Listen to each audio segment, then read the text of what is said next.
The Good Neighbor policy was established on March 3, 1933 by Franklin D. Roosevelt, who was determined to improve relations with Latin America.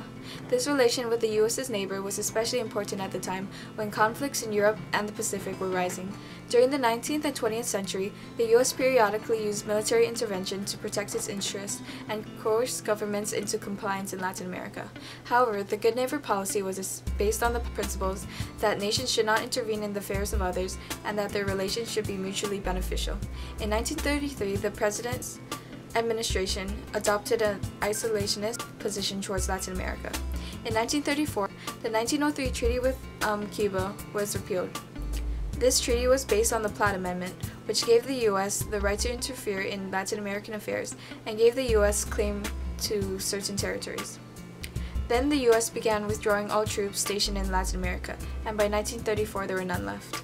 One main goal of the Good Neighbor policy was to increase trade and strengthen U.S. influence in Latin America.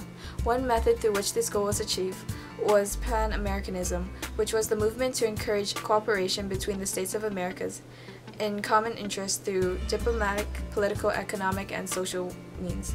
In the end, support for the U.S. foreign policy in Latin America would increase greatly.